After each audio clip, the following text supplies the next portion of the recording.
We tuned in, we're in the building, back again. It's official. And I must say before we get started, we don't own the rights to this music, but we must say fire. It is fire. That's fire, right? No, that's a wonderful song. It's one of the vibes. You want to get dressed up and just go out, have a good time. Do you feel crazy things are happening? No, it's popping off right now. Oh right now. my Right goodness. now. Despite what's going on all around the world, Yeah. it's still crazy things happening. It's such a good vibe. Such a good and way. we're here to tell you today what's on your menu. What's on the menu? Talk to him, Miss Star. Woo!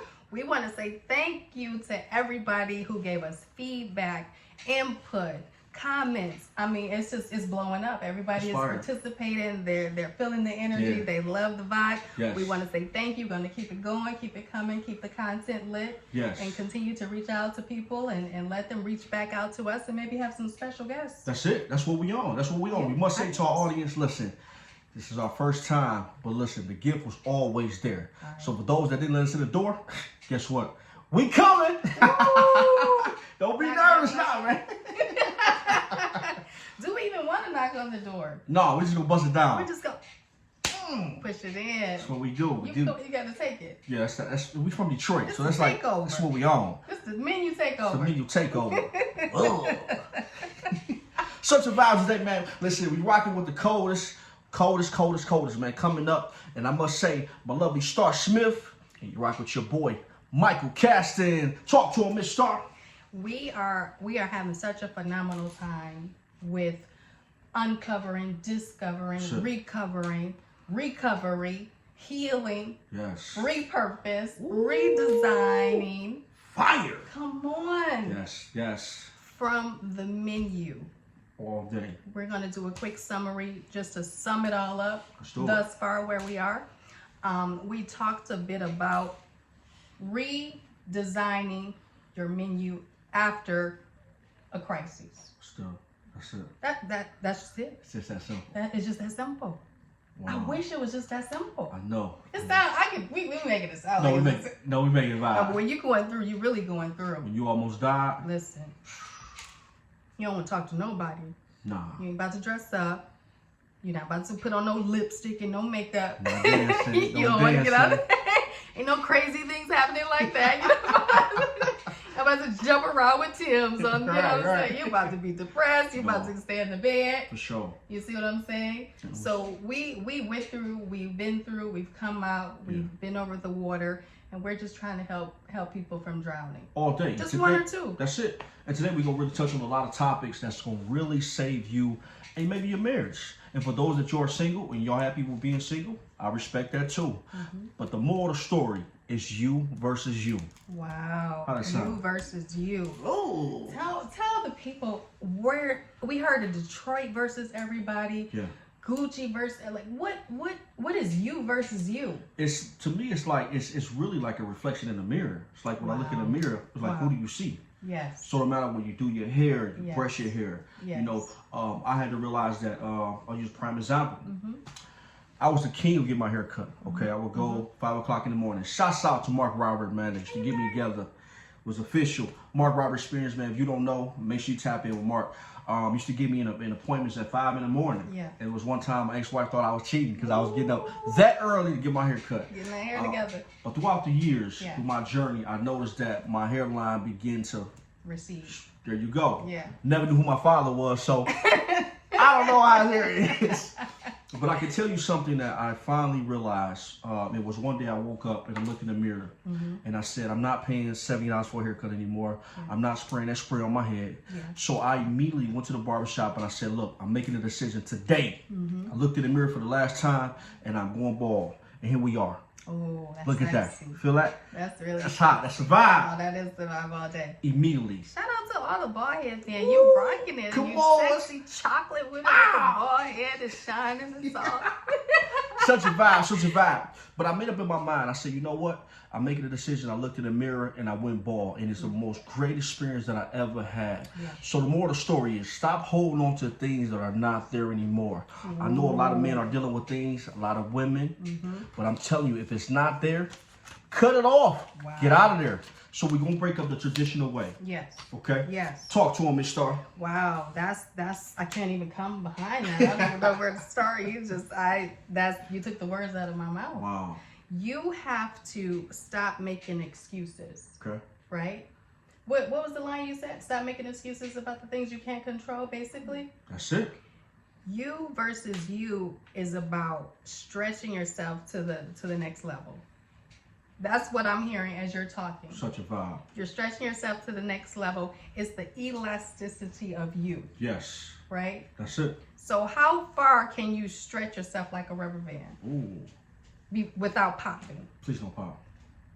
So it's more so about what am I going to do on purpose to take myself to the level where I want to go. Lifetime. How's that? Such a vibe.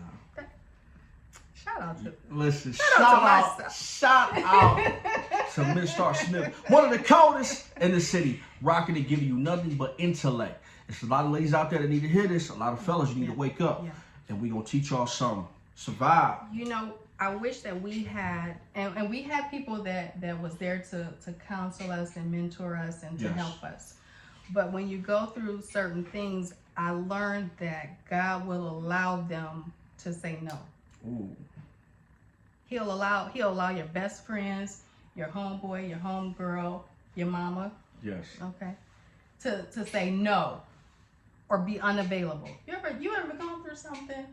A crisis when you have to make a quick decision about something that was very troubling, family crisis, job crisis, food crisis, money crisis, and you're trying to call somebody that you trust to be able to give you some insight about what you should do, because you got to make decisions like this. Yes.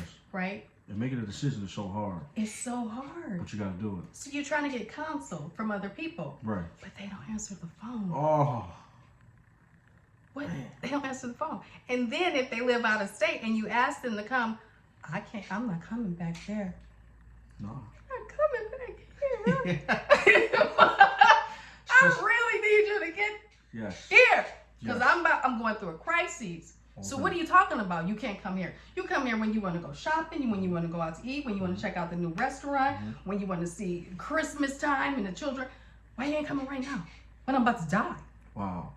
And I learned some people actually want you to die. Oh. Okay. Shut the camera off. Please. When you're going through that crisis, you'll know and you'll identify those who really want you here versus the ones that want you dead. Yeah. I learned that there's going to be more people at your funeral than your birthday party. That's incredible. That's incredible. Why is that? People rather actually see you lying there breathless rather than celebrating on your behalf. Wow. So I had to learn that. So sometimes people just not going to pick up the phone. Yeah. And that's when you got to find out deep inside, how can I get over this thing? Yeah. One of the things that I was dealing with when I was married, and I was basically like, I was emotional, like detached. Gotcha. You know, and I couldn't. I was that mini husband we talked about last time. You know, I was that guy who was just running the streets, running wild. wasn't understanding what marriage really was. I just wanted to be in it. I just wanted the ring, just to say I was married. Yeah. You know, but I didn't understand the dynamics of it. So I was emotionally available. Unavailable. So we talked about the pressure as in the restaurant when you're getting ready to order, and you said you just wanted that ring. You just wanted to tell people, you know, I'm changing her last name. She's gonna be the mother of my children. Did you feel pressure to do that? Yeah. From who? The world. The world. The world. Based on your age or what? Career, you know, your status. Yeah. You know, I would go around my family. A lot of my family was church folks. You know how that is. Traditional. Shouts out to the traditional people. Yeah. And the first thing they would say, you got this child. When are you guys getting married? And it was like I was almost like rushing, like like we talked about rushing on the menu. So I was like, let me get this thing together. Let me marry her. Yeah. But I wasn't educated on the dynamics of marriage. Yeah. And with that being said, it failed. Yeah. It failed. And I learned a lot through that journey. That's important. You know, and some people, we talked about even being by yourself. I had to go through a journey of being by myself for years, okay, to understand who am I. So that was that you versus you type of vibe. And here we are now. 38 years later. Wow. Do I look 38? No, you don't. Come on, it's a vibe. Such a vibe. That's amazing. You know what I did? You got your hair. You got cut my hair, bald. and I did a lot of praying. A lot of praying. You hear me? That's it. And that goes into you versus you and God. That's it. Really, God is really introducing you to you. And that's what I learned too on my journey. And as you were saying that, some people, going back to what we were saying, some people say no because God wants them to say no. Because now it's time to get into you. That's it. You know? That's it. Have you ever said no and felt good about it? All the time. Gotta say no. But that has come with growth, right, and maturity. And when you were a people pleaser, that's all you said was yes. Wow. So when you started to get some backbone and you started to get some testosterone, or you started to get some grit about yourself, no is my friend. No is boundaries. Right. No is restrictions. No is trusting yourself to make decisions when you know you have 50,000 things on your plate and you got to prioritize them, and everything can't fit on the plate. Oh man. Everything on the menu cannot fit on the plate. No. Right? Such a vibe. And so it is important that, one, we don't go into offense, or we don't become bitter when people say no, that they can't help you, or they can't be there, or when you're on this journey or this trajectory to healing, you have the support that you think you should have, or you don't have it. Yeah.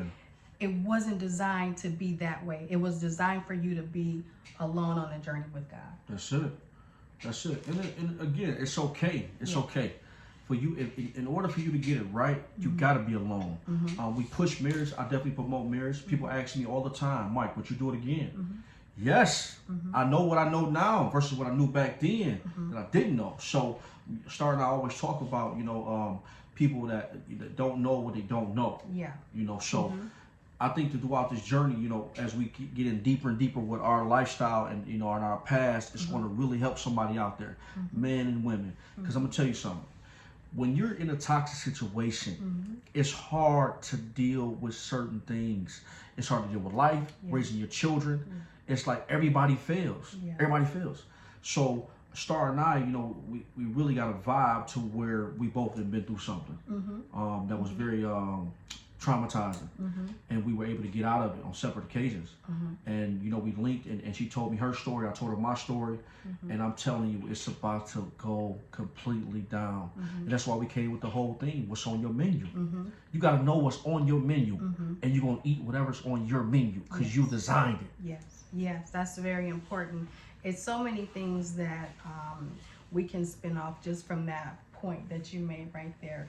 And just to reiterate and recap what we talked about a bit, that self-identification, your identity crisis, coming out of the crisis and redefining your identity, placing the things on your menu that are good for you, self-recovery, healing, exercise, drinking water, walking, being in groups and around people that share like interests. Correct. Not isolating yourself. All of those things are extremely important. Right. What were some of the things that you did as you were rehabilitating? Oh man, I took a lot of showers. Showers were my thing. I had to be in tune with that water. Gotcha. And I would cry out in the water. Actually, I get a little bit emotional talking about it because I remember the only safe place was just going in the shower. Yeah. And sometimes I would spend like an hour in there. It was like a cleansing. Yes, yes, and it really helped me. Everybody else is different, Some people garden, some people go out to the club. My thing was I had to be by that water. Yeah. And I always said to myself, when I get enough money, I'm gonna move by the water. Well, because I'm a realtor, make sure you buy that waterfront property. Definitely. Shouts out to the coldest. Right. But no, that's important. And I think that you have to know where your piece is. Definitely. And I think that you have to find it if you don't know where it is. And it's okay sometimes when you're trying to find it and you stumble here and there. So what were some of the things that helped you find your piece? What were some of the things that you did? Whoa, some of the things that I did.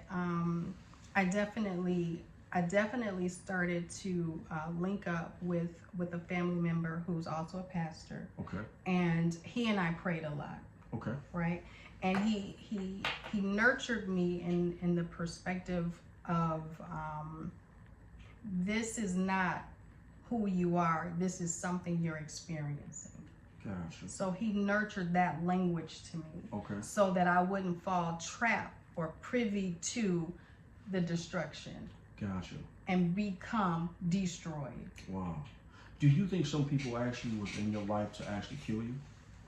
I don't think they were. I think that they were sent by, like, you know, we believe in another power, okay. right? And so I do believe sometimes that there is a greater power that causes people to behave a certain way. Gotcha. Right? Okay. And I don't think, and I would want not to think that they want to kill you, but the trauma is so toxic and is so harsh and is so damaging. You can definitely fall into some type of suicide. You can fall into some type of mental illness. You can fall into some behavioral bad experiences because you're trying to categorize and you're trying to calculate and you're trying to make sense of what's happening. Right. Okay. And it's a journey that you have to take mostly alone and with prayer. Wow. That's the only way. And it really do work. Yeah. You mentioned the key word was prayer. Yeah. I didn't even know how to talk to God when I was going through what I was going through. Wow. Especially when I was out there chasing that bag, you know. When it was all crashing, I had to realize, you know, you got to talk to somebody. And most people say, you know, you got to see a psychiatrist, a counselor. And for those that went through that experience, it really worked. But in my mind space at the time, I wasn't thinking about a counselor. I wasn't thinking about a psychiatrist. So I immediately had to find out who can I talk to that can help me. And I started praying. I started to ask God, okay. I just talked to him like as if he was one of my homeboys. I didn't go into the whole traditional way. I just really was kicking it with him. And sometimes God allows you to go through different things. Sounds so weird, but he really does. And you'll realize that when you come out of the thing, okay? When I was in the jungle, every day that I would pray, it would seem like it would be a burden that was lifted each pound. Until I started to put on clothes again, I started to think. I was able to like have my personality back. And years later, this is what you get. Shouts out to the ones that went through whatever they went through and they came out and they able to smile because you almost died. Let's talk about when you're able to smile. That is such a miracle. It is. It is such a miracle because I remember so many times where you would get in that water or you would get in that shower or you would get in that bathtub and you would turn that water on because you didn't want your children or your family to hear you crying and sobbing and grieving, you know, because someone left you or someone decided to walk away. And that's what happened in my situation. He just decided to walk away. There was no preparation for that. There was no conversation about that. It was just, and then you're there picking up the pieces, right? And you're trying to grab a hold of what's happening while you're in a crisis. And not only you, but then you have these little people, these children that you have to keep stable. How challenging was that? It was extremely challenging. It was extremely challenging. It's one day literally at a time. One day at a time. One sip of soup at a time, you know. You couldn't even eat. I couldn't eat. Oh man. You remember those times your body is rearranging cells. Yeah. You know, it's really fasting. Now that I look back, you're really fasting yourself back to health. That's amazing. Yeah. And the difference between Star and I, her significant other, her husband walked out. I was in the streets. I didn't want to go home. So it's like it was two of the worlds are like, you know, colliding. I was that guy who was kind of like just out here in the jungle and just having the title of marriage. And it was times that I knew that I was stressed out because I was in the field, and then when I go home, it was like another battlefield. A lot of men, we go through different challenges in the world, and then when we get home, it's like a fight all over again. So the arguing, the fighting, it was just it was mind blowing. And then me not having a father figure that was challenging also, because sometimes I would say things and I didn't really mean it, but it's the way it came out. Right. So it began to be verbal abuse. Okay. And sometimes verbal abuse is actually worse than physical abuse. You know, what would you say? Absolutely, because it's still mental damage. Wow. You know, it's still manipulation. It's still that control. Yeah. In any capacity where you're forcing someone by your way of bullying or using a weapon with words to control someone or have them to kind of submit to your will. Right. You know? Right. It's important that when you're going through and you're coming out, you have to start to re-verbalize who you are. Okay. Because there's been so many things said to you or to the person about who they are not, because it came from an angry place. So you have to rehearse, I am this, I am that, I will be this, I am healed, I am moving forward. So you got to continue to affirm yourself. Wow. Right? Individually, like nobody's going to do this for you. Yeah. You got to do it. You gotta do it. You know what I'm saying? You have to do that. And so in our situation, it wasn't the fight. It wasn't none of that. It wasn't arguing. We were married for a very long time, and I believe that it was because of the way that my ex-husband was brought up, which was a very traditional way. You know, he was raised in the church, and I don't want to get into his story because that's his story, but I'm talking about how that affected me. I was a stay-at-home mom for a long time. Wow. I was a stay-at-home mom, and I loved being a stay-at-home mom. In the season, I was always educated. I always had goals. When he met me, I was graduating college, going into my bachelor's. And at the time when I started to shift things and I wanted to do things outside of the home, that's where the conflict started to come in. Gotcha. Does that make sense? Okay. And so you're really fighting for your individualism, your individual identity. Talk to him. How you feel about that? Preach. She preaching today, no, man. you are fighting for this is who I am. I'm a part of this unit, but I'm also this person. All day. And you have to fight for that girl. You have to fight for that guy. You have to fight to have your voice heard and not muzzle. Wow. A lot of people are here muzzled. A lot of people are muzzled, and the mask doesn't make it better. It made it worse. Do you think the mask is hard for people to take off? Yes. Why? Because it's easier to basically hide your identity. Some people, they've been accustomed to keep the mask on. Remember back then when your mom used to, or a family member would say, you know, this person is two-faced, you know, or they always wearing a mask, and this is way before we even had to wear masks. That is true. And now that we have to wear them in certain areas, people don't even want to take them off, even when there's a place to where you don't even need them. Yeah. You know, you see people. It's so comfortable, and God bless you if you want to protect yourself against COVID-19, COVID-22, 23, all of that. We respect that. Respect that. But we're also suggesting don't let that be your new identity. Come on. Right. That's it. Is that what you're saying? That's exactly what I'm saying. Take it off, man. Take it off.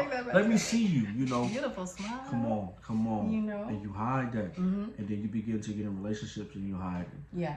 And then before you know it, you don't even know who you are. Wow, because you've hidden. Because you hidden. I got so many guys that I know, and when they call me, they want to have conversations just based on just trying to find out who they are. And these are married gentlemen, you know, but they're being beat up mentally at the crib. So it's like they need somebody to go to. And sometimes I don't even have an answer because I'm dealing with my own weight, you know. So I may say, man, I need to get back with you on this one, you know, and not blowing anybody off. I just have to fix me. Yeah. Because when you went through a toxic situation, you could identify a mile away. Yeah. Okay. You know how it's coming, how it's shaped, what it smelled like. Yeah. And thank God for eyes, ears. Yes. It's very important. You can see certain things. And I'm allergic to toxic. Toxicity, you're allergic to it. I don't want it around. Yeah. No, it's important that you know that about yourself. I learned even while I was married, you know, there's certain places that I couldn't go because I didn't want to pick up the biological toxicity. Wow. Right? Okay. Meaning that grandma did this and said that. Mom did this and said that. You're the next generation, so you pick that up and you say that. And all of these people are either single or bitter or battered, and then you're trying to have a happy home. That's it. And then you stay too long and you pick up seed. That's it. You pick up seed somewhere. Wow. Right? Yeah. And so I learned that even in certain environments within your own family, you have to stay out of to protect what you're building. So going into marriage too, you learn all of these things, all of these items to keep on the menu, protecting your ground, protecting your heart, protecting your family, going to safe environments, meaning where people use affirming words, that they're not bitter and broken from their relationships, so they can say positive things about yours. Wow. What were some of the voices that you heard when you were going through like just your tough time or coming out or trying to really figure things out? What are some of the voices you remember hearing or those voices saying to you when you were in the midst of that thing? There were so many voices. I have voices telling me to go. You know, I have my voices telling me to stay for the children. Yeah. I was battling with myself on just being a man. Yeah. That was the hardest part. Yeah. It's challenging, man, when a woman can really like break you. Yeah. You know, y'all words be on another level. Yeah. That tongue, fire. Life or death. It can build you or break you. And when I thought I was trying to do the right thing with trying to get my marriage back, you know, she would say over things like, you know, you ain't, you know, or you'll never be nothing, or you're a product of your environment. It was just, I just didn't know, I didn't understand the dynamics of marriage. So throughout that journey, when I was able to wipe out those voices and just find me, I just zoned out. Sometimes you gotta zone out, you know. We live in a city right now to where it's that pressure on you. You know, you got to, you know, you gotta have the biggest cars, you know, the jewelry, the clothes. And behind all that, man, it's an empty little boy. You know, and I see it all the time when I used to go out in the world and I used to club. You know, you see these guys sit on the wall with all this drip on, and it's like they're hurting. And you got the women, they got the purses and the bags, and they always say, you know, they don't need a man. And we live in a dynamic to where everything's separated now. So like the men and women are in competition with each other. Wow. Powerful. That's incredible. That's a great phenomenon because you're really stronger together than you are separate. Where do you think that comes from, where you feel like you have to compete with the opposite sex at this point? I think it's the best way I can describe it is that when the economy changes, the relationship changes. Okay, so basically like the household changes. So the more the economy go to a certain level, people feel like they got to keep up. And then they eliminate the man. All right. And a lot of it is, sometimes I look at how the welfare system was pretty much designed. Back then, I remember my mom used to have to hide my stepdad in the basement. You know, when the welfare agent came over, you know, they were wanting to see was nobody there. And if somebody was there, she'll get cut off. So I learned that throughout the years, certain women had built that poverty mindset and said, you know what, I don't need a brother because I'm doing well on my own. But really, it was a part of the welfare system. Wow. So the economy go to a certain level, and then the relationships crash. Wow. So there's no marriage, there's no stability, there's no man in the household. And I'm telling you right now, these children are yearning for a man, boy or girl. They want to hear it, they want to feel that love. And there's nothing like a unity. It's not like a unity. When your child is like hugging his dad, or your daughter's hugging her mom, you know what I'm saying? It's such a vibe. It's how family was supposed to be. It was supposed to be, you know, a structure, a safe place, a place of security, a place where you have identity. Right.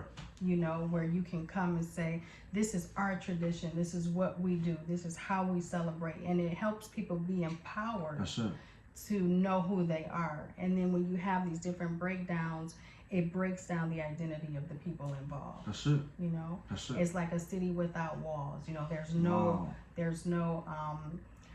name. There's no reference. There's no memory. You know, Wow. anything can invade and destroy and take down, right? And so it what family does, it creates a haven of safety and love. It does. You know, healthy love, not toxic love, and a place where people can come to be affirmed and approved. That's it. You know, and I approve you. Yeah, and it's okay. I remember riding in certain areas, and I use Dearborn and Grosse Pointe. You know, when I used to ride, I would look and I would notice there's a male presence that's really strong in certain cities. And when you go in Detroit, the male presence is only in the club. That's a big statement. We're gonna keep the tape rolling, but that's a big statement. And I don't have the numbers on that to solidify that. I don't know that part, but I know that you were out there and you're going by what you've seen, and your numbers are from observation. Yes. Right. It's a challenging thing when you now have to force yourself to move forward. Wow. Right. And you were talking about, you know, what were some of the things that I did to get over and to get through. There were some things that I had to force myself to do, because at the point where I knew that this person wasn't coming back and he didn't want to rebuild his family, I had to make several decisions in these crises. And one of the things that I did was I threw the marital bed away. Stop right there. Do you guys hear this? I want you can you just repeat that? I threw out the marital bed, the bed that we laid in together, that we shared intimacy, that he and I created a union of rest. Wow. I threw that out because I didn't want that spirit with me if he had departed, which would have hindered me or will hinder me from receiving someone else. So you slept on the couch after you threw your metal bed out? I slept on the floor. Wow. I slept on the floor. I slept on the floor because I wanted to feel uncomfortable. Because if I felt uncomfortable, I knew that I wouldn't crawl back. Wow. That's powerful. Does that make sense? I never heard that. You know how things get so, and this is a testimony to God's grace. Things get so uncomfortable, and the person know you needed them, or you depended on them, and you had a codependent relationship. So you do this, I'm gonna do that. You do this, I'm gonna do that, and it was a little manipulation in that. Okay. All right. So when I decided I'm gonna make myself feel uncomfortable, so that I know that I won't go back to this comfortable place. Oh, so you was really done. I was done at that point. And that was, it was a year or two into the separation, going into the divorce, because the divorce was so dragged out, right? Because of just everything you can think of that came along with a bad relationship and ending up in divorce. But I forced myself to be very uncomfortable, because I wanted to get familiar with that feeling, because I knew I was going to be alone. And I knew that I had to muster that feeling to be able to stand on my own for a while. Okay. Right? Okay. Because it would have been easy to go back. Okay, baby, you won. I'm just tripping. I know you didn't mean to do all of those things, and I'm gonna receive you, and I'm gonna let you treat me like a doormat. And it's gonna be okay, because as long as I have the things, I got the car, I got the 750, I got the house, I got this, I got the diamonds, and it's okay. Just walk all over me. Oh, wow. And let me be the doormat. Let me be the mat at the door when you have gone and ran around the whole city with whoever. So I had to feel uncomfortable to stay in that place where I forced myself to move. So I slept on the floor. Wow. And I could have bought a bed. I slept on the floor on purpose. Yeah. That's powerful. I've never heard that. You have to do things that forces you to go on. Okay. Very uncomfortable things, very unorthodox things. Right. Because you're retraining your psyche, you're retraining your mind, you're retraining your paradigm to say, okay, I am on this journey with me and God. I have to allow myself to be in the wilderness. Wow. You know, however long it takes, let me be in the wilderness so I can see the miracle signs and wonders of God. And then I can get to the place of promise. Okay. So it's okay to be in the wilderness. But you're not supposed to be in there 40 years. No. The journey is only supposed to be, depending on the person, Right. a few days. And when I say days, that can be years. Yeah. But one day is as 1,000 years. 1,000 years is as one day when you're with God. Right. Right? And so that's just a little piece of my little story. Before we go any deeper, I just wanted the people to know that it's okay to be on this trajectory of change, and it's okay to force yourself to move forward with discretion. Okay. Right? You know your comfort level. We talked about stretching. We talked about you versus you. You know your level of elasticity. You know how much you can take. And you force feed yourself a little bit at a time. Because now you're retraining yourself to take a different part of the world. Right. Right? Wow.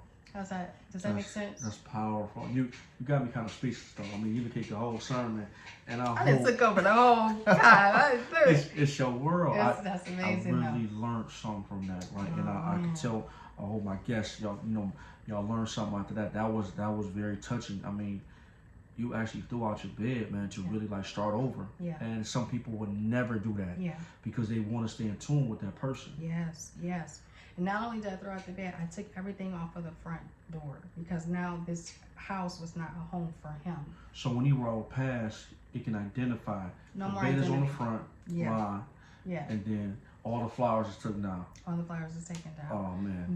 That's a signal. Instead of you going back and forth and you're arguing and you're trying to, fight your point with words, you just do it physical. You do it with things like that. You just show your progress. Okay. You don't have to say nothing. Okay. Just show your progress. Okay.